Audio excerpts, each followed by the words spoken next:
compagnie et bienvenue sur ZSTB Racing, la chaîne qui zoome sur ton bolide. Let's go boy! Donc comme tu l'auras compris, c'est la reprise des hostilités sur la chaîne ZSTB Racing.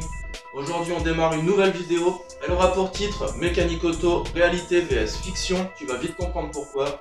Je t'annonce dès maintenant la présentation d'un nouveau bolide prochainement sur la chaîne, BMW 335i biturbo E93 N54, 6 cylindres, 400 chevaux, ça va décoiffer.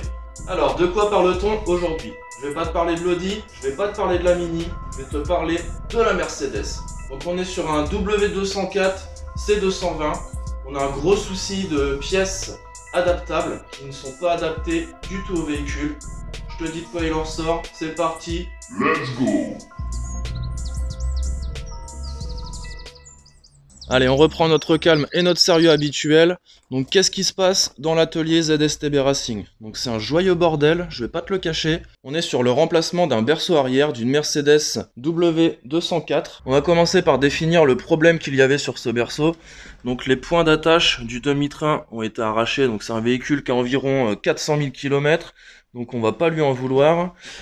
Côté droit, un petit trou. Côté gauche, complètement arraché, donc on peut voir ici, hein, ça part en poudre. Donc mon pote a commandé toutes les pièces sur internet, donc voilà, le but de cette vidéo, ça va être de mettre en exergue le fait de se méfier des pièces adaptables, de mauvaise facture. Donc le berceau est arrivé avec tous les points d'ancrage de triangle tordus, mais quand je te dis tordu, c'est pas un petit peu tordu, hein, c'est complètement à la renverse. Donc je t'ai redressé ça avec brio. On peut voir au niveau des finitions que c'est pas fou. Là on a tous les petits points de soudure qui sont apparents. Le transport s'est mal passé, donc le berceau a été plié au niveau de ses points d'ancrage. Donc déjà un point négatif.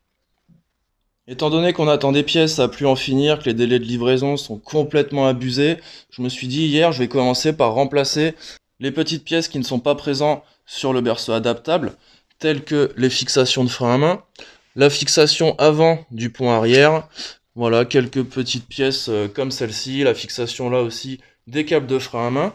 Pour la fixation du pont arrière, on a déjà ici deux cils en bloc, mais vient s'interposer entre le pont et cette partie un osselet, donc avec simplement un cil en bloc ici, un cil en bloc là et une partie en aluminium. Pour simplement une petite pièce dans ce genre-là, chez Mercedes, 404 € hors taxe. J'espère que vous entendez bien, que le micro fonctionne correctement.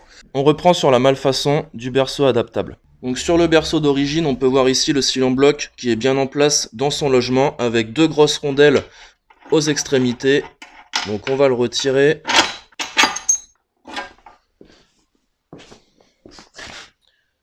On va envisager de le remettre sur le nouveau. Oh bah mince alors. Ah bah ça rentre pas.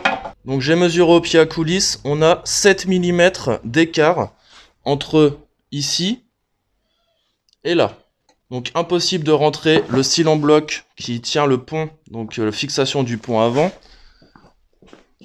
c'est-à-dire cette fixation là. Ici on a les deux fixations du pont sur l'arrière, et ici on a donc le cil en bloc en question.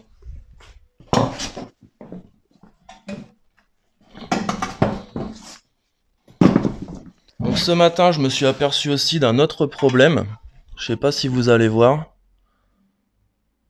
Ah si, on va bien voir.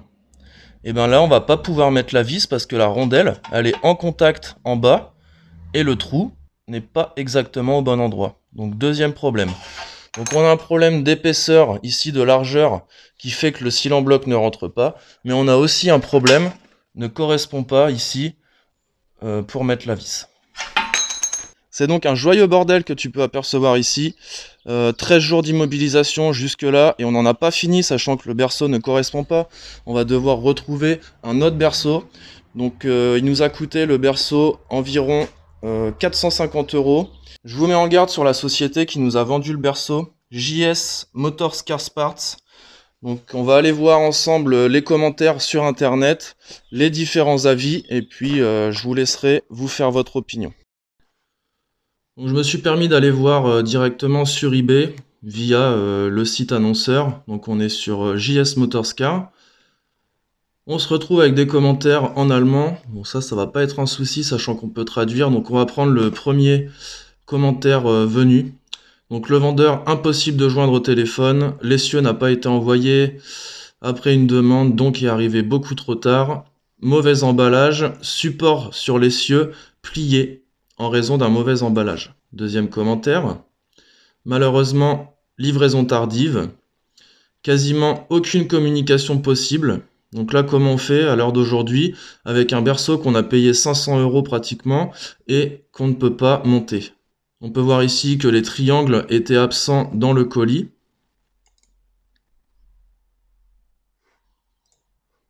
Troisième commentaire, le vendeur n'a jamais répondu. Donc là, on est sur un vendeur qui est injoignable. Ça va pas être de la tarte, je te le dis, mon fillot.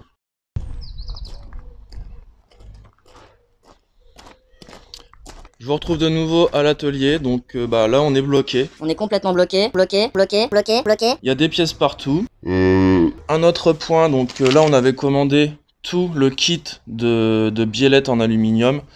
Voilà, donc ils envoient des pièces qui n'existent pas sur le véhicule. Des cils en bloc, des barres stabilisatrices qui n'ont rien à voir avec le modèle du véhicule. Donc je vous conseille vraiment de vous méfier avec les pièces adaptables parce que c'est pas une aubaine, ça vous fout dans une merde intersidérale. Voilà donc la réalité des choses. J'espère vous avoir éclairé un petit peu sur les pièces qui ne se montent pas. Donc petit message aux toutologues, allez tous en Normandie, il n'y a aucun souci les mecs. On va encore me dire mais tu t'es trompé sur ci, tu t'es trompé sur là en commentaire. Donc c'est bien un berceau de W204 de la bonne année qui a été référencé avec le numéro de série du véhicule avant la commande. Donc merci à vous. On a effectué une restauration intégrale de l'arbre de transmission. Donc tout a été remplacé en neuf comme tu peux le voir. Ainsi que le flector. Hâte de remonter tout ça. Mais c'est pas gagné. Au passage, je vais te faire voir un autre problème qu'on a repéré donc sur Mercedes, un petit peu une tare on va dire. Donc là on a les tuyaux de frein, des canalisations de frein qui sont corrodés. Bon c'est pas, ça va pas exploser demain, mais bon ça aurait été bien de les remplacer. Il me semblait que sur les véhicules, les tuyaux ne couraient pas sous toute la voiture. Donc là le tuyau démarre par exemple à la roue droite. Voilà, on peut le retrouver ici. On peut le retrouver ici. Et donc il se dirige jusqu'au mètre cylindre. Donc ça veut dire que c'est un tuyau intégral qui va du mètre cylindre jusqu'aux étriers arrière. Donc impossibilité de le remplacer à l'heure actuelle. Là c'est bon, on en a plein le dos. Donc on va traiter ça anti-corrosion. Et puis on va remonter quand ce sera possible. J'aimerais bien assez rapidement. Voilà l'équipe, la réalité du terrain. Donc c'est vraiment pas évident tous les jours. Les pièces ne correspondent pas. Il faut faire des retours, ça prend des plombes, ça fatigue, je te raconte pas. J'espère que cette vidéo vous aura plu. N'hésitez pas à vous abonner, à partager la vidéo, à mettre un like. On est là, on est de retour. Ah, ciao, bonsoir. Let's go!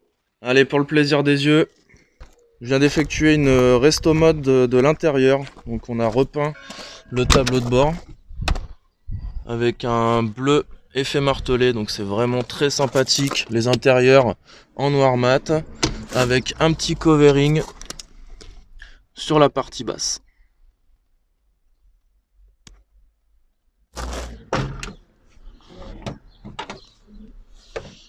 Au niveau du moteur, pas spécialement d'évolution, on a simplement modifié les réglages. Donc au niveau du réglage de soupape, il nous donnait 0,30 admission, 0,30 échappement. Je trouvais que la Mini, là j'en avais un petit peu marre du bruit de tracteur qu'elle faisait. Donc on est repassé sur 0,10 admission, 0,15 échappement. Ça a vraiment amélioré les choses. Au niveau du refroidissement, donc on a effectué un nettoyage complet. Là on a récupéré du chauffage à l'intérieur. Les bougies, donc on a mis des bougies nouvelle génération avec un gap à 0,70. Voilà, le véhicule tourne très très bien, une bonne montée en régime. C'est d'ailleurs beaucoup plus agréable qu'avant. Au niveau du réglage d'air, je referai une vidéo dédiée sur le réglage du moteur, parce que là je ne sais pas exactement combien j'ai mis. Je me suis fié vraiment à un réglage à l'oreille. On est repassé pour le moment sur un allumage à rupteur parce que j'ai pété mon allumage électronique. Donc voilà, c'est de l'investissement tout ça, du temps. Il va falloir récupérer un peu de monnaie avant de pouvoir continuer de l'améliorer. Prochainement, on va accueillir un AFR dans le véhicule. Donc pour la première fois de ma vie sur la Mini, on va monter un AFR. Voilà, donc le démarrage est impeccable. On a un véhicule qui tourne très très bien. Au niveau de sa montée en régime, donc une montée en régime vraiment stable. Ça donne.